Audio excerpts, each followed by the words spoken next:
क्या कभी-कभी घर के काम आपको अंदर से थका देता है? ऐसा लगता है कि सोशल मीडिया में इन्फ्लुएंसर कैसे ऐसे मैनेज कर लेती हैं, उनका घर हमेशा साफ, क्लीन, वेल मैनेज्ड कैसे रहता रियलिटी में हम अप्लाई करें तो कुछ ना कुछ छूट ही जाता है। कभी बच्चों की पढ़ाई तो कभी खाना लेट, कभी इतना थक जाते हैं कि एनर्जी ही नहीं बचता और कुछ करने के लिए।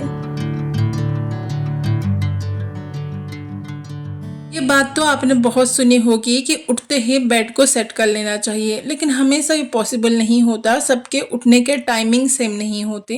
एक गृहिणी हर एक घर में सबसे पहले उठती है और लग जाती है किचन में टिफिन लंच बॉक्स रेडी करने में। ऐसे में बेड क्लीन करना तो रह ही जाता है। बेड क्लीन करने लगे तो किचन रह जाता है। किचन करूँ तो धीरे धीरे बाकी घर के काम मैसी हो जाते हैं और उसे मैनेज करना बहुत मुश्किल हो जाता है।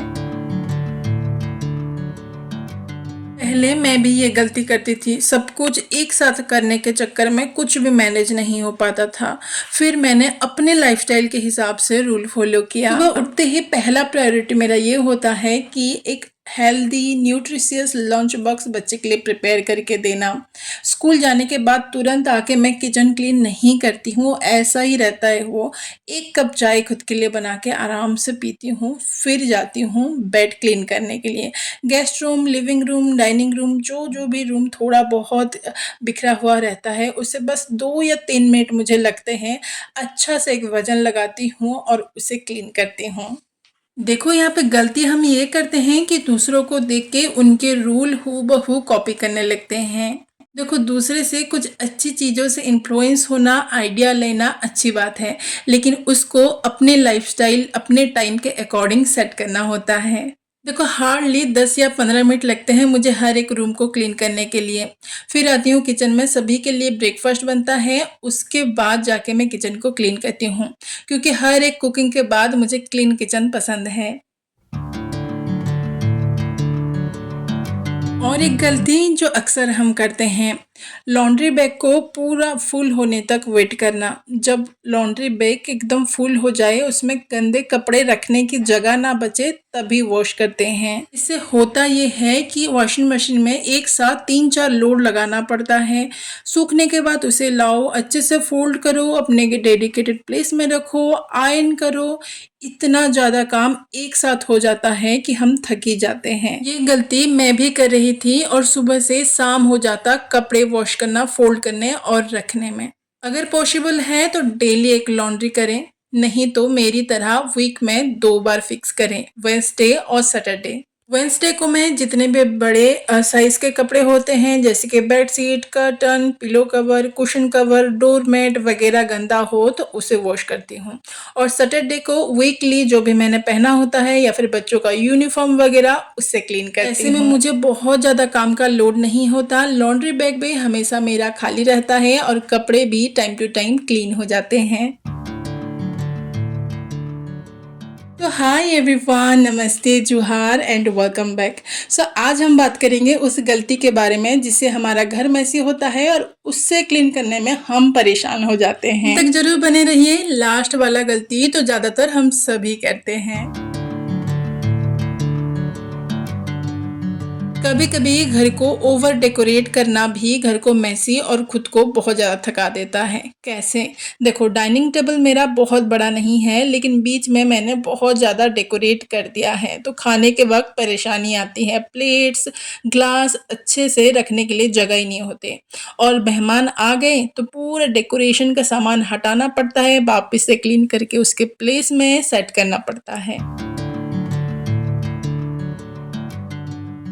देखो, हमारी ये एक बुरी आदत है कि कहीं पे भी हमें एक प्लेन सरफेस मिल गया तो उसे डंपिंग जोन ही बना लेते हैं। पानी पीते हैं, बोतल वहाँ पे छोड़ देते हैं, बिस्किट खाते हैं, डब्बा वहाँ पे छोड़ देते हैं, बर्तन धुल के आया डाइनिंग टेबल के ऊपर पड़ा रहता है।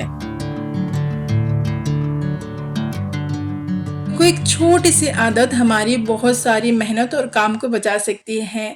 हर एक सामान को अपने डेडिकेटेड प्लेस में रखना। मेरी डाइनिंग स्पेस की बात करूं तो मेरी डाइनिंग टेबल बहुत बड़ा नहीं है, 4 सीटर है और उसके साइड में एक खिड़की है जहां पे मैंने ये पट्टा लगाया है और यहाँ पे मेरे सारे पानी के बोतल और अचार के बर्नी आ जाती हैं। अगर आपका डाइनिंग टेबल भी बहुत छोटा है, स्पेस कम है, तो मिनिमम डेकोर कीजिए, जितना ज़रूरत है उतना ही रखिए। इस तरह के सुंदर लो मेंटेनेंस मैट्स आपको ऑनलाइन ऑफलाइन मिल जाएंगे। उसके ऊपर एक बास्केट आप रख सकते हैं, चाहे प्लास्टिक के हो मेटल का हो। ये मेटल का बास्केट मैं बीच में रख रही हूँ। और पानी का बोतल, कुछ अचार की वर्नियाँ या फिर माउथ फ्रेशनर, टूथपिक, जो नेसेसरी है, ज़रूरी है, वो आप यहाँ पे रख सकते हैं। थोड़ा बहुत प्लांट से डेकोर कर सकते हैं। देखो यहाँ पे हमारा डाइनिंग टेबल डेकोर भी हो गया, ज़रूरी के सामान भी रह गए और आपको पूरा स्पेस मिलता है अच्छे से डिनर लंच करने के लिए। और ये टेंशन भी नहीं रहेगी, हर बार खाना खाने वक्त इसे हटाना और रखना नहीं पड़ेगा। एक आइडिया दिया मैंने, आप इस तरह से डेकोर कर सकते हैं। मैं कैसे करती हूँ वो दिखाती हूँ। टेबल के सेंटर में एक वुडन बीट्स वाला मैट जो कि मैंने जुगाड़ किया है, ऊपर एक बड़ा सा ट्रे जिसको भी मैंने जुगाड़ किया है, लेमन जूस और rubber band, toothpick, mouth freshener, salt pepper, जो कि खाने के वक्त हमारे फैमिली में ज़रूरी होता है, वो मैंने रखा है। क्योंकि ये बड़ा साइज़ का है तो सब कुछ ईजिली इसमें आ जाता है। सेंटर डेकोरेशन मेरे टेबल के लिए परफेक्ट है। खाना खाने बैठे हैं तो बार बार इसे हटाना नहीं पड़ता। और कभी कभार मेहमान ज़्यादा आ जाए, हटाना पड़े, तो भी ये बहुत इजीली साइड हो जाता है। क्योंकि ये वुडन मैट बहुत इजीली खिसक जाता है बिना मेरे डाइनिंग टेबल के कवर को डैमेज किए हुए।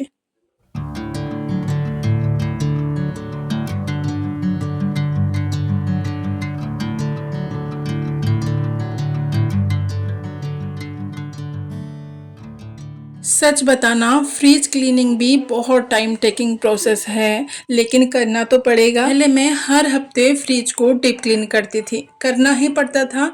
हफ्ते भर आते ही फ्रिज गंदा हो जाता था, दाल चावल सब्जी वगैरह गिर के वो गंदा हो जाता था। आपने मार्क किया होगा, बहुत घरों में फ्रिज के अंदर जो व्हाइट पार्ट होता है वो धीरे धीरे येलोइश हो जाता है अगर हम सही से मेंटेन ना करें तो। यहाँ पे स्मार्ट इन्वेस्टमेंट करके हमारी फ्रिज को हमेशा क्लीन मेंटेन रख सकते हैं और हमारी मेहनत को भी थोड़ा सा कम कर सकते हैं। जैसे कि ये फ्रिज मैट, कोई अच्छी क्वालिटी का फ्रिज मैट फ्रिज में यूज़ कीजिए और कुछ ऑर्गेनाइजर वेजिटेबल्स को ऑर्गेनाइज करने के लिए यूज़ कीजिए। आपका फ्रिज बहुत ज़्यादा गंदा नहीं होगा और हफ्ते में एक बार फ्रिज को डीप क्लीन नहीं करना पड़ेगा।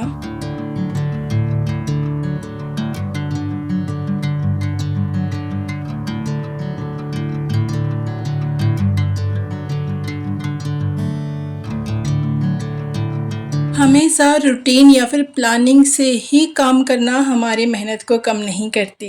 कभी कभी सिचुएशन देख के भी हमारे काम को मैनेज करना पड़ता है। गर्मी बहुत ज़्यादा नहीं हो रही थी तो मैंने सोचा था कि कूलर के पानी वगैरह क्लीन करके उसे धूप दिखा के रख दूंगी, लेकिन मेरी प्लानिंग के हिसाब से नहीं चला। बारिश हो गया बिल्कुल एक हफ्ते तक और मेरा कूलर क्लीन करना तो पेंडिंग रह गया। अचानक से एक दिन धूप आया, मेरे पास वक्त था, मैंने टाइम मैनेज किया, कूलर को साफ किया, धूप दिखाया। अगर उस दिन मैं क्लीन ना करती तो अगले दिन से फिर से बारिश शुरू हो गया और अभी तक चल रहा है। अगर मैं उस दिन सोचती कि मैंने इसकी कोई प्लानिंग रूटीन नहीं की है, अभी नहीं करूंगी, टाइम निकालूंगी फिर कूलर क्लीन करूंगी, तो फिर एक हफ्ता वो पेंडिंग रह जाता। कूलर क्लीन कर ही दिया था तो उसके वजह से ना ये सू रैक भी बहुत ज्यादा गंदा हो गया था, तो हाथों हाथ इसे भी क्लीन कर लिया। हमेशा प्लानिंग के साथ ही चलेंगे तो ही हमारा काम आसान होगा, ऐसा जरूरी नहीं।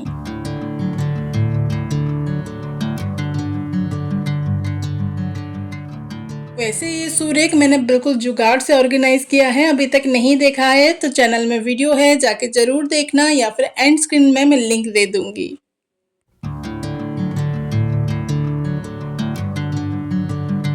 रुको रुको, एंड वाली गलती देखना है ना, लेकिन उससे पहले ये देख लेते हैं। ये गलती मैं भी करती थी और बहुत परेशान होती थी। हम क्या करते हैं, लॉन्ड्री बैग में गंदे कपड़े तो रखते ही हैं, साफ कपड़े भी लाके उसी में डाल देते हैं। इससे होता ये है कि गंदे कपड़े की जो स्मेल आती है ना, वो इसमें लग जाता है। एक दो अगर गंदे कपड़े रह गए हैं, हम क्लीन नहीं किए हैं, तो वो इसके साथ मिक्स हो जाते हैं, बाद में पता नहीं चलता कि कौन सा क्लीन है कौन सा नहीं। और ऐसा तो है नहीं कि आज ही क्लीन करके लाए और तुरंत ही आयरन कर लिया, एक दो दिन तो पेंडिंग रहता ही है। सबसे अच्छा ट्रिक, एक शॉपिंग बैग बड़ा साइज का जरूर रखें और उसमें जितने भी साफ कपड़े हैं उसके अंदर डाल के लॉन्ड्री बैग में रख सकते हैं। इससे आप कंफ्यूज बिल्कुल नहीं होंगे कौन सा लॉन्ड्री में जाना है, कौन सा आयरन करना है। साफ कपड़े साफ रहेंगे और गंदे कपड़े भी अलग से पता चलेंगे।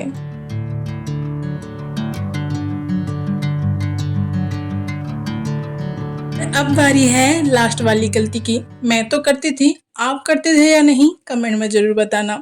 जब भी हम ग्रोसरी शॉपिंग करके लाते हैं एक्साइटेड होते हैं क्या क्या लाए, कौन सा फ्री में लाए, कितना बिल हुआ, देखने के चक्कर में सब कुछ फैला के रख देते हैं, लेकिन तुरंत उसे सेट नहीं करते। ऐसे पड़े पड़े रूम को तो मैसी दिखाते ही हैं, बाद में बहुत हमारी मेहनत जाती है इसे रीसेट करने में। इसके लिए बहुत सिंपल सा रूल है जो मैं फॉलो करती हूँ। शॉपिंग के बाद ग्रोसरी बैग को एक गांठ लगा के एक कॉर्नर में रख देना जहां ज्यादा विजिबल ना हो।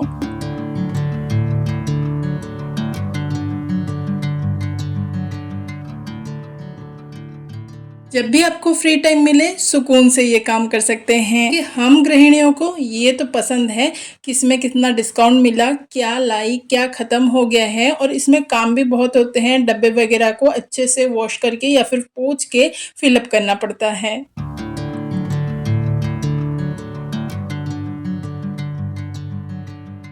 तो friends that's all for today. आज की मेरी छोटी सी कोशिश अगर आपको हेल्पफुल लगी हो तो अपने फ्रेंड्स एंड फैमिली के साथ ज़रूर इसे शेयर कीजिएगा। अच्छा लगा हो तो एक लाइक कमेंट करना बिल्कुल ना भूलना, और अभी तक सब्सक्राइब नहीं किया है तो इस तरह के एक होम मेकर की कोशिश देखने के लिए सब्सक्राइब द चैनल मोर कोशिश। मिलते हैं अगले संडे एक नए कोशिश के साथ। तब तक के लिए bye bye and take care.